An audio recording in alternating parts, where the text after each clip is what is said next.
સિહોરમાં ગેરકાયદેસર મકાનો રેગ્યુલાઇઝ કરવાની માંગ. નગર સેવક હાજી સત્તારભાઈ સૈયદની રજૂઆત.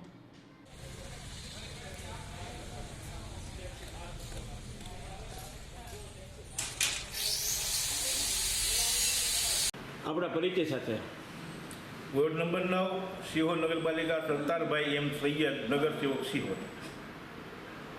મારી રજૂઆત એવી છે કે સિહોરની અંદર 50% બાંધકામ એવા છે જે અનલીગલી છે. અનલીગલી જે બાંધકામ છે એને ખરેખર લીગલી કરવા જોઈએ અને કાં તમને નડતા બધા તમામને કાઢી નાખવા જોઈએ.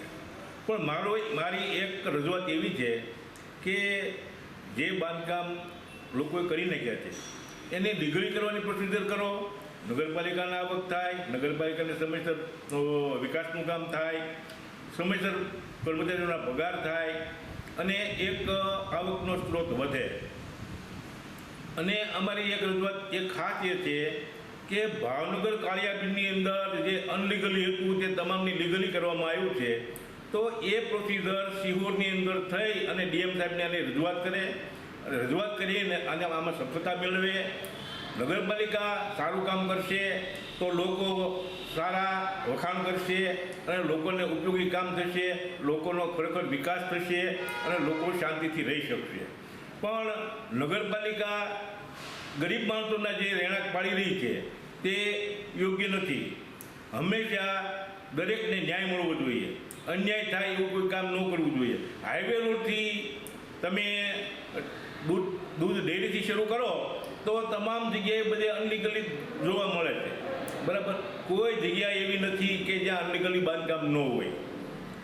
મેઇન બજારનું બાંધકામ તમે જુઓ, મેઇન બજારની અંદર ઘણાય અનલીગલી છે. મેઇન બજારને ચોખ્ખી કરો, મેઇન બજારના ઓટલા કાઢો, મેઇન બજારમાં જેટલા બહાર નીકળ્યા છે એને બહાર કાઢો, એને તોડીને વ્યવસ્થિત કરો અને રસ્તા સારા કરો. બરાબર. અને અમારી ખાસ રજૂઆત એ છે કે જે વિસ્તારની અંદર રોડ રસ્તા નથી ત્યાં રોડ રસ્તા કરે.